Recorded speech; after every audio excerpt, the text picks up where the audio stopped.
On est juste en dessous de l'ancien clocher où il y avait cette fameuse cloche, la cloche où les gens appelaient à l'époque.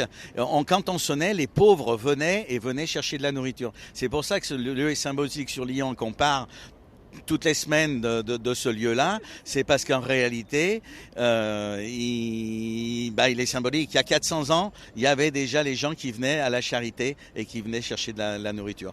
Oui, c'est un camion frigo donc qui est rempli de nourriture pour cet après-midi. On peut aller voir un petit peu ce qu'il y a à l'intérieur. Oui, bien sûr, sur cet après-midi pour cette distribution avec l'association Donner la main et non de soi, qui ont fait des sacs et ils partent dans la rue distribuer les sacs sur les lieux de manche des sans-abri. Lyon a toujours eu cette image de ville solidaire et c'est vrai que c'est très lyonnais.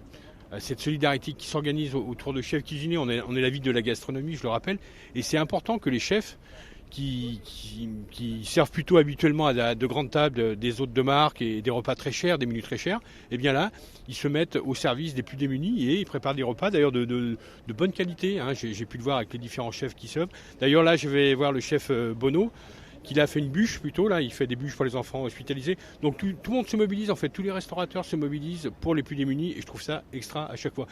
Et le but, c'est aussi pour nous d'identifier les personnes à la rue qui ont vraiment la volonté d'en sortir. Ici, Place Bellecour, il y a Océane qui va me rejoindre dans quelques instants, que j'ai rencontré la semaine dernière. Je lui ai promis de lui trouver un boulot avant Noël et j'ai un recruteur dans le monde du nettoyage qui serait prêt à lui faire déjà un entretien et une formation. Donc on est peut-être à deux doigts de trouver une solution à une jeune fille qui dort à la rue en ce moment.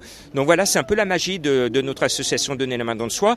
Donner dans l'urgence quelque chose pour se couvrir, passer la nuit, manger, avoir quelque chose de chaud parce que quelqu'un qui a bien mangé, qui peut se couvrir, peut passer la nuit même s'il fait -5 et de trouver cette valeur ajoutée, de trouver du boulot. Et le boulot généralement appelle le logement. Je vais participer à la maraude ce soir, comme je le fais chaque année, parce que les sans-abri ont besoin de nous. Donc on va leur distribuer des petits cadeaux qui ont été faits notamment par des enfants, aussi par des associations, des étudiants, enfin voilà. Donc c'est important d'être là pour eux, notamment au Père Noël, parce que ça leur met un peu de baume au cœur et voilà. Et vous avez tout l'équipement, la cloche, tout en rouge, le bonnet, la barbe, les lunettes. Qu'est-ce qu'on peut retrouver dans ces cadeaux-là que vous allez distribuer ce soir aux sans-abri ? Alors ça va être notamment un peu d'hygiène, des produits d'hygiène, ça va être des papillotes, des gâteaux, des choses comme ça. Un vêtement chaud, ça peut être une écharpe, un bonnet, des gants, peut-être même un pull, on ne sait pas. Moi en tout cas je les ai pas ouverts, ça a été fermé avant même que je puisse voir ce qu'il y avait dedans. Mais c'est toujours un peu des choses qui auront une nécessité pour eux. Donc, vous voyez, ça vient d'être fabriqué.